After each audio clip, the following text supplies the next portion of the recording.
ঢাকা উত্তর city corporation ডিএনসিসির উচ্ছেদ অভিযান টের পেয়ে ১ ঘন্টা আগেই ফুটপাতের অবৈধ দোকান গুটিয়ে সরে পড়েন দোকানিরা। সব সরিয়ে নেওয়ার পরে বুলডোজার দিয়ে পড়ে থাকা বাকি বেঞ্চ, টুল আর সামিয়ানা ভেঙে নিয়ে যায় ডিএনসিসির অভিযানের গাড়িতে। দুপুরে সোহরাওয়ার্দী মেডিকেল কলেজ ও শেরেবাংলা কৃষি বিশ্ববিদ্যালয়ের সামনের সড়কে প্রায় অর্ধশতাধিক দোকানে অভিযান চালাতে বুলডোজার নিয়ে যায় ডিএনসিসি।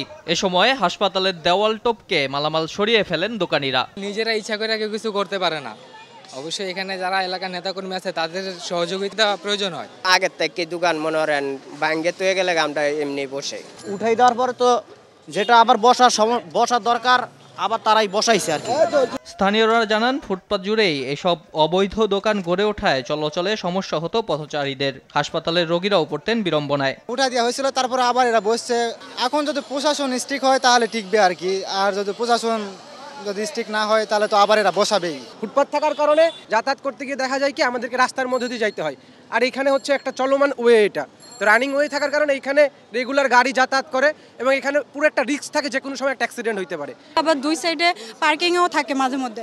ফুটপাত দখল করে দোকানপাট বসানো বন্ধে বিশ্ববিদ্যালয়ের শিক্ষার্থী ও হাসপাতাল কর্তৃপক্ষ সহ অংশীজনদের সহায়তা কামনা করেন উচ্ছেদ অভিযান পরিচালনাকারী ডিএনসিসি অঞ্চল 5-এর নির্বাহী ম্যাজিস্ট্রেট মোহাম্মদ সাইফুল ইসলাম। উচ্ছেদ করার পরে এখানে যাতে পুনরায় দোকানপাট যাতে না বসে, আমাদের বিশেষ করে এখানে ছাত্ররা যারা আছেন তারা এখানে গুরুত্বপূর্ণ ভূমিকা পালন করতে পারেন। প্রকৃতপক্ষে কোনো হসপিটালের কারো অবৈধ কোনো সংশ্লিষ্টতা রয়েছে কিনা আমরা দেখি, তাদের পক্ষে ওই পক্ষগুলির সাথে কথা বলবো।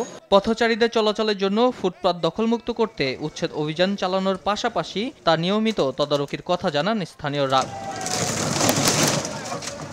নাজমুল হুদা, RTV, ঢাকা।